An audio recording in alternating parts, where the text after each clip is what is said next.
السلام علیکم۔ ناول جب زندگی شروع ہوگی، چھٹا باب۔ آج بادشاہی کس کی ہے؟ میدان حشر کا ماحول انتہائی سخت اور تکلیف دہ تھا۔ ایک طرف ماحول اور حالات کی سختی تھی تو دوسری طرف لوگوں کو یہ اندیشہ کھائے جا رہا تھا کہ آگے کیا ہوگا۔ مایوسی اور پریشانی کے علاوہ لوگوں میں شدید غصہ بھی تھا۔ یہ غصہ اپنی ذات پر بھی تھا اور اپنے لیڈروں اور گمراہ کرنے والے رہنماؤں پر بھی تھا۔ جو لیڈر اپنے پیروکاروں کے ہاتھ آ جاتا وہ بے دریغ اس کو پیٹنا شروع کر دیتے۔ یہ گویا عذاب سے قبل ایک نوعیت کا عذاب تھا۔ ایسے تماشے اس وقت میدان حشر میں جگہ جگہ ہو رہے تھے۔ پیروکار اپنے لیڈروں کو، اصاغرین اپنے اکابرین کو، عقیدت مند اپنے علماء اور درویشوں کو بے دردی سے پیٹ رہے اور اپنا غصہ نکال رہے تھے، مگر اب کیا فائدہ؟ البتہ اس طرح پریشان اور افسردہ حال لوگوں کو ایک طرح کا تماشا دیکھنے کو ضرور مل جاتا۔ ہم اس طرح کے تماشے دیکھتے ہوئے آگے بڑھتے رہے۔ راستے میں نے صالح سے کہا، میں تو یہ سوچ کر پریشان ہوں کہ کچھ دیر کی لوڈ شیڈنگ اور گرمی سے ہماری حالت انتہائی ابتر ہو جاتی تھی۔ یہاں تو اتنا طویل عرصہ ہو چکا ہے مگر لوگوں کو اس مصیبت سے نجات نہیں مل رہی۔ تمہارے ساتھ کی وجہ سے مجھے تو یہاں کے مصائب و شدائد بالکل بھی محسوس نہیں ہو رہے، مگر جو لوگ یہاں ہیں ان کے ساتھ تو واقعی بہت برا معاملہ ہو رہا ہے۔ اپنے الفاظ کی تصحیح کر لو۔ برا نہیں ہو رہا، عدل ہو رہا ہے۔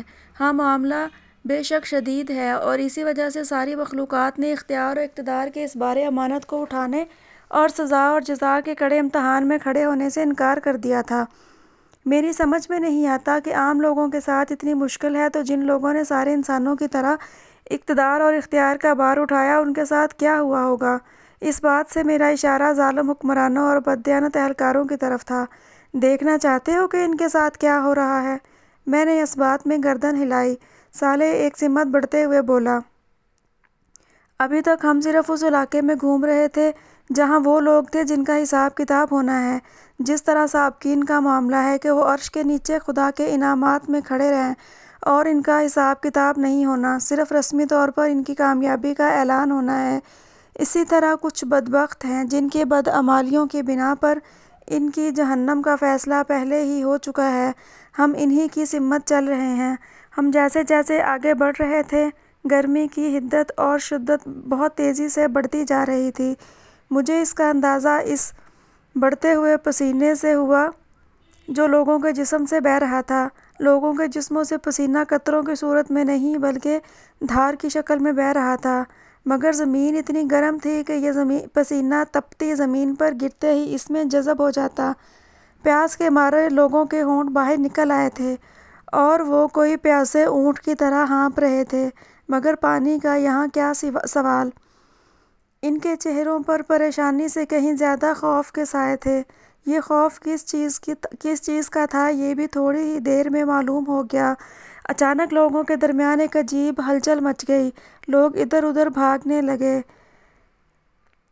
قافلہ پھٹا تو دیکھا کہ ایک آدمی کے پیچھے دو فرشتے دوڑ رہے ہیں۔ یہ ویسے ہی فرشتے تھے جیسے عرش کے سائے کی طرف جاتے ہوئے ہمیں نظر آئے تھے۔ ایک کے ہاتھ میں آگ کا کوڑا تھا اور دوسرے کے ہاتھ میں ایسے کوڑا تھا جس میں کیلیاں نکلی ہوئی تھیں۔ وہ آدمی ان سے بچنے کے لیے سر توڑ کوشش کر رہا تھا، مگر یہ فرشتے اس کا پیچھا نہیں چھوڑ رہے تھے۔ صاف نظر آ رہا تھا کہ یہ فرشتے جان بوجھ کر اسے تھکا رہے ہیں۔ وہ اس کے قریب پہنچ کر اس کے ایک کوڑا مارتے اور کہتے جا رہے تھے کہ اے حکمران، اٹھ اور اپنی مملکت میں جا۔ کوڑا پڑتے ہی وہ شخص چیختا چلاتا گرتا پڑتا بھاگنے لگتا، پھر وہ فرشتے اس کے پیچھے دوڑنے لگتے۔ مجھے ان موصوف کا تعارف حاصل کرنے کے لیے زیادہ انتظار نہیں کرنا پڑا۔ صالح نے خود ہی بتا دیا، یہ تمہارے ملک کے سربراہ مملکت ہیں۔ کچھ ہی دیر میں سربراہ مملکت آگے اور کیلوں والے کوڑے کھا کر زمین بوس ہو چکے تھے، جن کے بعد فرشتوں نے انہیں ایک لمبی زنجیر میں باندھنا شروع کیا جس کی کڑیاں آگ میں دہکا کر سرخ کی گئی تھیں۔ سربراہ مملکت بے برسی سے تڑپ رہے اور رحم کی فریاد کر رہے تھے، مگر ان فرشتوں کو کیا معلوم تھا کہ رحم کیا ہوتا ہے۔ وہ بے دردی سے انہیں باندھتے رہے۔ جب ان کا پورا جسم زنجیروں سے جکڑ گیا تو اتنے میں کچھ اور فرشتے آ گئے۔ پہلے فرشتے ان سے بولے، ہم نے انہیں پکڑ لیا ہے، تم جاؤ اور ان کے سارے حواریوں، درباریوں، خوشامدیوں اور ساتھیوں کو پکڑ لاؤ جو اس بدبخت کے ظلم اور بدعنوانی میں شریک تھے۔ پھر بڑے پیمانے پر وہی ہلچل مچی، بھاگ دوڑ اور مار پیٹ کا سلسلہ شروع ہوا۔ تھوڑی ہی دیر میں ایک گروہ کثیر جس میں وزراء، امراء، مشیر، بیوروکریٹ، وڈیرے، جاگیردار، سرمایہ دار اور ہر طرح کے ظالم جمع تھے، گرفتار ہو گیا۔ اس کے بعد ان فرشتوں نے سب کو سر کے بالوں سے پکڑ کر چہرے کے بل گھسیٹنا شروع کر دیا۔ وہ ہمارے قریب سے گزرے تو ان کی کھالوں کے جلنے کی بدبو ہر طرف فضا میں بکھری ہوئی تھی۔ اس بدبو کا احساس ہوتے ہی صالح نے میری کمر پر ہاتھ رکھا تو میری جان میں جان آئی۔ وہ ان کو ہمارے سامنے سے کھینچتے ہوئے مزید بائیں جانب لے گئے۔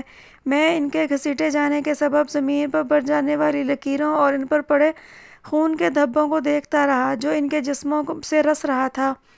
یہ عبرتناک منظر دیکھ کر بے اختیار میرے لبوں سے ایک آہ نکلی۔ میں نے دل میں سوچا، کہاں گیا ان کا اقتدار؟ کہاں گئے وہ عیش و عشرت کے دن؟ کہاں گئے وہ عالی شان محل، مہنگے ترین کپڑے، بیرونی دورے، شاندار گاڑیاں، عظمت، کروفر اور شان و شوکت؟ آہ! ان لوگوں نے کتنے معمولی اور عارضی مزوں کے لیے کیسا برا انجام چن لیا۔ صالح بولا، یہ سب ظالم، کرپٹ اور عیاش لوگ تھے جن کی ہلاکت کا فیصلہ دنیا ہی میں ہو چکا تھا، تاہم یہ ان کی اصل سزا نہیں۔ اصل سزا تو جہنم میں ملے گی۔ جس طرف فرشتے انہیں لے جا رہے ہیں وہاں سے جہنم بالکل قریب ہے۔ اسی مقام سے انہیں حساب کتاب کے لیے لے جایا جائے گا جہاں ان کی دائمی ذلت اور عذاب کا فیصلہ سنایا جائے گا۔ پھر انہیں دوبارہ بائیں طرف لایا جائے گا جہاں سے گروہ در گروہ انہیں جہنم میں ڈالا جائے گا۔ حساب کتاب کے ذکر سے مجھے بے اختیار وقت کا خیال آیا تو میں نے صالح سے پوچھا، صالح، رسول اللہ صلی اللہ علیہ وآلہ وسلم کی دعا کو قبول ہوئے طویل عرصہ گزر گیا ہے مگر اب تک یہ حساب کتاب کیوں نہیں شروع ہوا؟ یہ تم سمجھتے ہو کہ طویل عرصہ ہوا ہے، میدان حشر میں وقت بہت آہستگی سے گزر رہا ہے جس کی بنا پر یہ عرصہ طویل لگتا ہے، مگر عرش تلے بہت ہی کم وقت گزرا ہے۔ تم جاننا چاہتے ہو کہ اتنا وقت بھی بہرحال کیوں لگ رہا ہے؟ تم ہی نے بتایا تھا کہ جن لوگوں کو معاف کیا جانا ہے اس سختی کو ان کی معافی کا ایک عذر بنا دیا جائے گا۔ ہاں، یہ ایک وجہ ہے، مگر دوسری وجہ ان لوگوں کو یہ احساس دلانا ہے کہ یہاں سارا اختیار اللہ کے ہاتھ میں ہے۔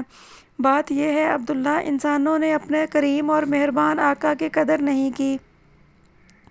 آج وہ آقا لوگوں کو یہ احساس دلا رہا ہے کہ انسان کس درجے میں اس کے محتاج اور اس کے سامنے بے وقت ہے۔ اس کی طاقت و عظمت کا پہلا اظہار قیامت کا دن تھا جب انسانوں کی دنیا برباد ہو گئی اور ان کے سب کچھ تباہ ہو گیا۔ انسان کی ساری طاقت اسے قیامت کے ہولناک حادثے سے نہیں بچا سکی۔ دوسرا موقع آج حشر کا دن ہے جب سب کو معلوم ہو چکا ہے کہ خدا کے سامنے کسی کی کوئی وقت نہیں ہے۔ تیسرا موقع اب آ رہا ہے، یعنی حساب کتاب کا، جب اللہ تعالیٰ براہ راست آسمانوں اور زمینوں کا کنٹرول اپنے ہاتھ میں لے لیں گے۔ تو کیا ابھی تک ایسا نہیں ہوا؟ نہیں، ابھی تک ایسا نہیں ہوا۔ ابھی تک نظام کائنات بظاہر فرشتے چلا رہے ہیں اور اللہ تعالیٰ صرف ان کو احکامات دے رہے ہیں۔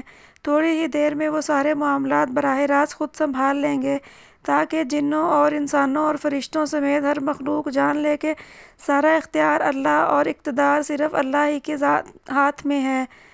سارے آسمانوں میں بکھری ہوئی کائنات جو لامتناہی فیصلوں پر پھیلی ہوئی ہے، اس کو سمیٹا جا رہا ہے۔ تمہیں تو معلوم ہے کہ پچھلی دنیا میں یہ کائنات لمحہ بلمحہ پھیل رہی تھی، اب اللہ کے حکم پر فاصلے سمٹ رہے ہیں اور یہ بے شمار کہکشائیں، ستارے اور سیارے جو پوری کائنات میں پھیلے ہیں وہ دوبارہ قریب آ رہے ہیں۔ ایسا کیوں ہے؟ میں نے حیرت سے پوچھا۔ یہ اس لیے ہے کہ اللہ تعالیٰ ان سب کو اہل جنت میں بطور انعام تقسیم کر دیں گے، پھر ان جگہوں پر اللہ کے انعام یافتہ بندوں کی بادشاہی اور اقتدار قائم ہو جائے گا۔ کائنات کو واپس سمیٹنے کا عمل ہی وہ چیز ہے جسے قرآن کریم نے آسمانوں کو خدا کے داہنے ہاتھ پر لپیٹ لینے سے تعبیر کیا ہے۔ پھر صالح نے آسمان کی طرف نظر کی۔ اس کی پیروی میں نے اوپر دیکھا، سورج بدستور دہک رہا تھا۔ میں نے پہلی دفعہ یہ بات نوٹ کی کہ چاند بھی سورج کے قریب موجود تھا مگر وہ بے نور ہو چکا تھا اور بہت آہستگی کے ساتھ سورج کی طرف بڑھ رہا تھا۔ یہ دیکھ کر صالح نے کہا، آج آسمان و زمین بدل کر کچھ سے کچھ ہو چکے ہیں، زمین پھول کر بہت بڑی ہو چکی ہے اور یوں اس کے رقبے میں کئی گنا اضافہ ہو چکا ہے۔ مجھے یاد ہے کہ زمین کا قطر 25,000 کلومیٹر تھا، مگر اب اس میں کئی گنا اضافہ ہو چکا ہے۔ ساتھ ہی یہ زمین اب اس سے بھی کہیں زیادہ حسین اور خوبصورت ہے جتنی پہلے تھی۔ اسرافیل نے 2 دفعہ سور پھونکا تھا، پہلی دفعہ جب سب کچھ تباہ ہو گیا تھا، جبکہ دوسری دفعہ انسانوں کو زندہ کر دیا گیا۔ ان دونوں کے بیچ میں اللہ تعالیٰ کے حکم سے زمین بڑی ہوئی اور فرشتوں نے اس پر اہل جنت کے لیے اعلیٰ ترین گھر، محلات، باغات اور ان کے سکون و تفریح کے لیے بہترین چیزیں اور تمہارے لیے ناقابل تصور حد تک حسین ایک نئی دنیا بنا دی ہے۔ ہر جنتی کو اس کا گھر اسی زمین میں دیا جائے گا اور اسے رہنے بسنے کے لیے بڑے بڑے رقبے دیے جائیں گے۔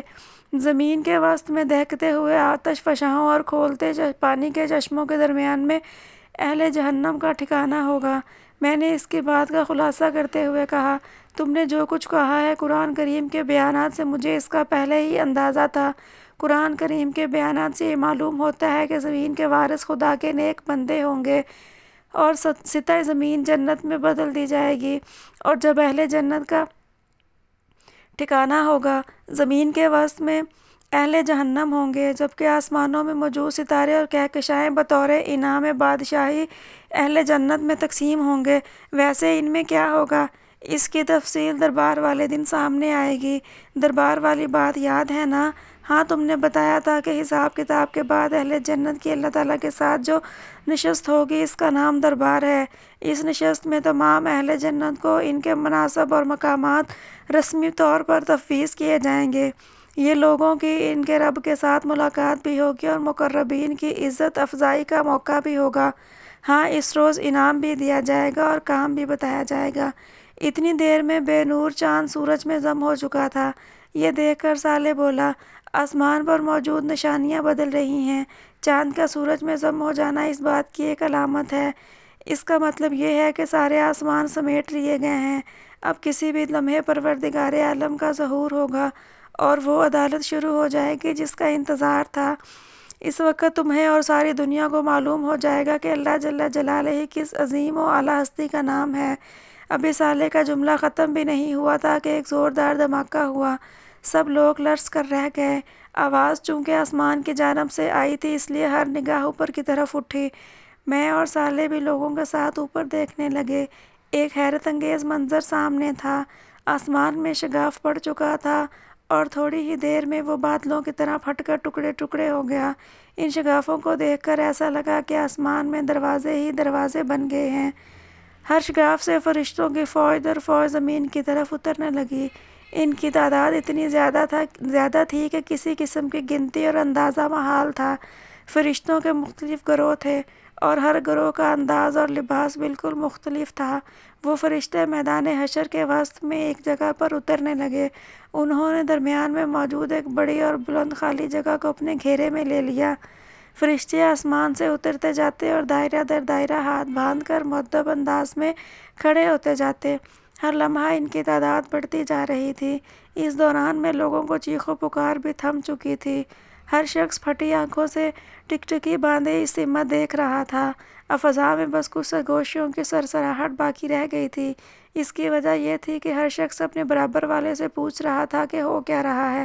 مجھے قدرے اندازہ تھا کہ یہ کیا ہو رہا ہے، لیکن پھر بھی میں نے صالح سے وضاحت چاہی۔ اس نے حسب توقع جواب دیا، حساب کتاب شروع ہو رہا ہے، بارگاہ اہدت کا دربار سجایا جا رہا ہے۔ یہ اس کا پہلا مرحلہ ہے۔ فرشتے مسلسل اتر رہے ہیں اور کافی دیر تک اترتے رہیں گے۔ اس کے بعد سب سے آخر میں حاملین عرش اتریں گے۔ تم تو ان سے مل چکے ہو۔ وہ اس وقت 4 تھے، اب 4 مزید ان میں شامل ہو جائیں گے۔ کل 8 فرشتے عرش الہی کے ساتھ نازل ہوں گے۔ عرش الہی، میں نے زیر لب الفاظ کو دہرایا۔ صالح نے مزید وضاحت کرتے ہوئے کہا، تم تو سمجھ سکتے ہو اللہ تعالیٰ عرش پر بیٹھے نہیں ہیں۔ وہ اس طرح کے تمام انسانی تصورات سے پاک ہے۔ یہ عرش اصل میں مخلوق کے رجوع کرنے کی جگہ ہے، جیسے دنیا میں بیت اللہ ہوا کرتا تھا بطور قبلہ۔ اللہ کے گھر کا مطلب یہ نہیں تھا کہ اللہ تعالیٰ وہاں رہتے تھے، لیکن انسان اس کی طرف جب اپنا رخ کرتا تھا تو اس کے لیے وہ ایک مقام رجوع بن جاتا تھا۔ اسی طرح آج عرش الہی کے ذریعے سے لوگ اللہ تعالیٰ کے ساتھ مکالمہ کریں گے۔ میں نے پوچھا، گویا لوگ اللہ تعالیٰ کی بات سنیں گے؟ صالح نے کہا، ہاں، ویسے ہی جیسے حضرت موسیٰ نے طور کی وادی میں ایک درخت کے اندر سے اللہ تعالیٰ کی آواز آتے ہوئے سنی تھی۔ اور عبداللہ، ایک بہت خاص بات بھی سن لو۔ میں پوری طرح متوجہ تو تھا، لیکن اب یکسوئی سے اسے دیکھنے لگا۔ حاملین عرش کے نزول کے ساتھ ہی عرش نور الہی کی تجلی سے جگمگا اٹھے گا، جس کے ساتھ پوری زمین پر اس نور کا اثر پھیل جائے گا۔ اس کا مطلب یہ ہوگا کہ زمین اپنے رب کے نور سے روشن ہو جائے گی اور معاملات اب براہ راست اللہ تعالیٰ کی اپنی نگرانی میں انجام پانا شروع ہو جائیں گے۔ یہ مطلب ہے کہ قرآن کریم کی اس بات کا کہ زمین کو خدا اپنی مٹھی میں لے لے گا۔ اس وقت پہلا حکم دیا جائے گا کہ ہر شخص اللہ تعالیٰ کے حضور سجدے میں گر جائے۔ عبداللہ، اس وقت بہت عبرتناک منظر سامنے آئے گا۔ تم دیکھو گے کہ سارے فرشتے سجدے میں ہوں گے۔ عرش کے دائیں ہاتھ کی طرف عرش الہی کے مامون سائے میں موجود سارے انبیاء، صدیقین، شہداء اور صالحین سب سجدے میں ہوں گے۔ میں نے بے اختیار پوچھا، اور یہاں حشر کے میدان میں موجود لوگ؟ اہم اور عبرتناک بات یہی ہے، یہاں موجود کوئی کافر، منافق، خدا کا نافرمان اور مجرم سجدے میں نہیں جا سکے گا۔ یہ لوگ لاکھ کوشش کریں گے کہ سجدے میں گر جائیں، مگر ان کی کمر اور گردن تختہ ہو جائے گی، زمین انہیں اپنی طرف آنے سے روک دے گی۔ اور باقی لوگ؟ میں نے پوچھا۔ صالح بولا، وہ لوگ جن کے اعمال ملے جلے اور گناہ کم ہوں گے، وہ سجدے میں چلے جائیں گے، اور اسی وجہ سے ان سب کو فوراً حساب کتاب کے لیے بلا لیا جائے گا۔ باقی جس کا ایمان جتنا پختہ اور اعمال جتنے اچھے ہوں گے، وہ اتنا ہی جھک سکے گا۔ کوئی رکوع میں ہوگا، کوئی آدھا جھکا ہوگا، کوئی بس گردن ہی جھکا سکے گا۔ جو جتنا کم جھکے گا وہ اتنا ہی خوار ہوگا۔ میں بات سمجھتے ہوئے سر ہلا کر بولا، اچھا، اس کا مطلب ہے لوگوں کو اس وقت اپنے مستقبل کا کسی قدر اندازہ ہو جائے گا؟ صالح نے کہا، نہیں، تمہیں یہ باتیں میں بتا رہا ہوں، انہیں یہ اندازہ نہیں ہوگا۔ البتہ سجدہ نہ کرنے پر ذلت کا احساس اور کرنے پر ایک نوعیت کا اطمینان ہو جائے گا۔ البتہ لوگ یہ اچھی طرح جان لیں گے کہ خدا کون ہے، جس ہستی کو بھلا کر زندگی گزار دی تھی وہ کون ہے۔ آج لوگوں کو معلوم ہو جائے گا کہ بادشاہوں کا بادشاہ کون ہے، شہنشاہوں کا شہنشاہ کون ہے، کون معبود برحق ہے، کون ہے جس کا اقتدار اس کائنات پر قائم ہے، کون ہے جس کے ہاتھ میں کل بھلائی اور تمام خیر ہے، کون ہے جس کے اشارے سے تقدیر بن اور بگڑ سکتی ہے، کون ہے جو ہر شخص سے ہر عمل کے بارے میں پوچھ سکتا ہے مگر اس سے اس کے کسی فیصلے کے بارے میں کچھ نہیں پوچھا جا سکتا، کون ہے جو ہر حمد، ہر شکر، ہر قیام، ہر رکوع، ہر سجدے، ہر نیاز، ہر عاجزی، ہر محبت، ہر تسبیح اور ہر تکبیر کا مستحق ہے۔ تعالی شانہ اللہ اکبر، اللہ اکبر، اللہ اکبر۔ یہ الفاظ کہتے ہوئے صالح کے جسم پر ایک لرزہ طاری ہو گیا، اور آخری اللہ اکبر کہتے ہوئے وہ سجدے میں گر گیا۔ اسی لمحے مجھے محسوس ہوا کہ زمین پر ایک خاص نوعیت کی روشنی پھیل چکی ہے، ماحول ایک خاص قسم کے نور سے جگمگا اٹھا ہے۔ اس کے ساتھ ہی کانوں میں فرشتوں کی تسبیح و تہلیل، حمد و شکر اور تمجید و تکبیر کی صدائیں آنے لگی۔ مجھے اندازہ ہو گیا کہ عرش الہی کی تجلیات سے ماحول منور ہو چکا ہے، مگر میں اس مورے عمل میں نظر جھکا کر کھڑا رہا تھا۔ ڈر کے مارے میں نے عرش کی طرف دیکھنے کی کوشش ہی نہیں کی تھی۔ کچھ دیر نہ گزری تھی کہ میرے کانوں نے جبریل امین کی مانوس مگر انتہائی باروب بلند آواز ہوتی ہوئی سنی، لمن الملک اليوم، آج کے دن بادشاہی کس کی ہے؟ جواب میں سارے فرشتے پکار اٹھے، اللہ الواحد القہار، تنہا غالب رہنے والے اللہ کی۔ جبریل امین یہ سوال بار بار دہراتے اور ہر بار فرشتے بآواز بلند یہی جواب دیتے، الرحمن کے بندے کہاں ہیں؟ پروردگار عالم کے غلام کہاں ہیں؟ اللہ جل جلالہ کو اپنا معبود، اپنا بادشاہ اور اپنا رب ماننے والے کہاں ہیں؟ وہ جہاں بھی ہے خداوند سارے جہاں کے رب کے حضور سجدہ ریز ہو جائیں۔ یہ سننا تھا کہ میں کچھ دیکھنے کی کوشش کیے بغیر ہی صالح کے برابر میں سجدہ ریز ہو گیا۔ میدان حشر میں ایک دم خاموشی چھا گئی۔ ایسا سناٹا تھا کہ سوئی زمین پر گرے تو اس کی آواز بھی سنائی دے جائے۔ میں نے سجدے کے عالم میں جتنی عافیت اس لمحے محسوس کی، زندگی میں کبھی محسوس نہ کی تھی۔ دوسروں کا تو نہیں معلوم کہ وہ سجدے میں کیا کہہ رہے تھے، مگر میں اس لمحے زار و قطار اللہ تعالیٰ سے درگزر اور معافی کی درخواست کر رہا تھا۔ نہ جانے کتنی دیر تک ہو کا یہ عالم طاری رہا۔ اس کے بعد اچانک ایک صدا بلند ہوئی، هو اللہ لا الہ الا ہو۔ مجھے پہلے بھی اس کا تجربہ تھا کہ حاملین عرش کے اس اعلان کا مطلب مخاطبین کو یہ بتانا ہوتا ہے کہ اب صاحب عرش کلام کر رہا ہے۔ آواز آئی، میں اللہ ہوں، میرے سوا کوئی معبود نہیں۔ یہ الفاظ وہی تھے جو میں نے عرش کے قریب سجدے میں پہلی دفعہ سنے تھے، مگر یہ آواز اس آواز سے قطعاً مختلف تھی۔ اس آواز میں جو جلال، تحکم اور سختی تھی وہ اچھوں کا پتا پانی کرنے کے لیے بہت تھی۔ لمحہ بھر کے لیے ایک وقفہ آیا جو چار سو پھیلے ہوئے مہیب سناٹے سے لبریز تھا۔ اس کے بعد بادلوں کی کڑک سے بھی کہیں زیادہ سخت اور گرجدار آواز سنائی دی، اِنَّ الْمُلْکُ أَيْنَ الْجَبَّارُونَ أَيْنَ الْمُتَکَبِّرُونَ أَيْنَ الْمَلُوکُ الْأَرْضِ۔ میں ہوں بادشاہ، کہاں ہیں سرکش، کہاں ہیں متکبر، کہاں ہیں زمین کے بادشاہ۔ یہ الفاظ بجلی بن کر گونجے۔ لوگوں نے اس بات کا جواب تو کیا دینا تھا، ہر طرف رونا پیٹنا مچ گیا۔ اس آواز میں جو سختی، رعب اور ہیبت تھی، اس کے نتیجے میں مجھ پر لرزہ طاری ہو گیا۔ مجھے زندگی کا ہر وہ لمحہ یاد آ گیا جب میں خود کو طاقتور، بڑا اور اپنے گھر ہی میں صحیح خود کو سربراہ سمجھتا تھا۔ اس لمحے میری شدید ترین خواہش تھی کہ زمین پھٹے اور میں اس میں سما جاؤں۔ میں کس طرح خدا کے قہر کے سامنے سے ہٹ جاؤں۔ انتہائی بے بسی کے عالم میں میرے منہ سے یہ الفاظ نکلے، کاش میری ماں نے مجھے پیدا ہی نہ کیا ہوتا۔ اس کے ساتھ ہی میرے دل و دماغ نے میرا ساتھ چھوڑ دیا اور میں بے ہوش ہو کر زمین پر گر گیا۔